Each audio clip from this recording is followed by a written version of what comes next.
like you said, the drop could be manipulated from the bank's end too, right? If it gets out of control, they can push it back down. But the big thing is we all know that they've been talking about the Fed themselves being audited for years and years, and they would never allow it because it's not really the government, it's a private institution in bed with the government, and it's never been audited. And either has um, Fort Knox, and ironically, I know this off topic, I was in Fort Knox at a hotel I stayed at last week. I just happened to end up in Elizabethtown in Kentucky. And I said to the girl, I need a hotel. Is there one in the area? They're all locked up. She goes, well, try the one down in Fort Knox. And it was like a military hotel. And I stayed there like a week ago. Cool.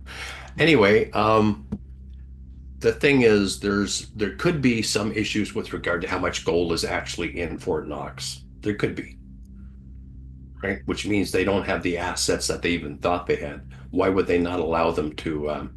So my guess is that there's less, probably not more. Well, That's usually how that what works. would that do to markets if they go open up Fort Knox and they look and there's a lot less gold than there's supposed to be there? It would really take away the value, it would really devalue the dollar. There'd be a lot of concern about the actual backing, like what's backing it, because it was supposed to be that there's gold in the treasury backing it. And if there's no gold, then it's basically 100% fiat. It means it's backed by the goodwill and faith of the politicians for But what that's. isn't that what happened back in '72? Haven't we been under that belief Well, system? not really. They closed the gold window. That was when yeah, Nixon did. That But was 71. still, 71, yeah, Nixon closed the window. But what happened is they still had Fort Knox and they still had assets. But if they find out there are no assets, then it's 100% fiat. There's nothing. It's a Ponzi scheme. And it's Well, just backed by the United States military. So No. well, we were talking about this last week that we're in the era of revelation. So the truth is going to come out like Dick's bad tooth. well, Well, the dollar was decided to be the world reserve currency in the end of World War II at the Bretton Woods Agreement, and it was backed by military might. We had the atom bomb, we had all the bombers, all the ships, we had won a world war. It was then backed by gold because we got a lot of the gold of the Japanese plundered the gold from Asia, and they hid it in caves in the Philippines. It's called Yamashita's gold, and we went and got that secretly. And then the Nazis took all the gold, a lot of the gold from Europe, and we got that. So we were backing it with gold. And then Nixon took us off, and the dollar was backed by petroleum. It was the petrodollar, and that's ending. So what will be next? Will it be Bitcoin? Don't know.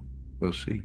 Well, my guess is what you saw in your data there. It sounded good to me, but they've been talking, even the BRICS was talking about backing their so-called currency by a basket of commodities, which makes a lot of sense. But again, what they're talking about doing is somehow doing it electronically. And again, that is a major issue. It's never really been done properly because in order to do that, there'd have to be a regular audit to make sure that the petroleum reserves or the gold or whatever else they're using is actually somewhere that they can verify. And that's where but Marty, we know that the entire financial system is modern art.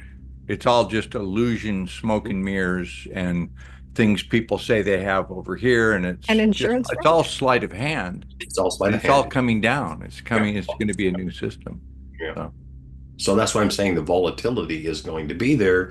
And going forward, it's going to be a matter of what do we trust? And that's maybe where Bitcoin has a chance to do very, very well, because again, it's something that there is no middleman involved. It's peer to peer for what it's worth, depending if people will accept it because it's a trustworthy item. Gold, the same thing, even though it's awkward and it's heavy and you can, have it taken away from you. It is something that has value. But again, in the end of the days, like what's value? Like, in my opinion, the most valuable things is food, shelter, and clothing. That's what everybody needs. Do you need gold? Well, if you're in the desert and you're starving to death and someone has a sandwich, it might be worth 10 ounces of gold because it's something you really need. So this is always where man has struggled. I mean, with regard to backing a currency, because like what's truly valuable, what's valuable to you is not to me. Like some people will pay millions of dollars for a Rembrandt. Personally, I probably wouldn't.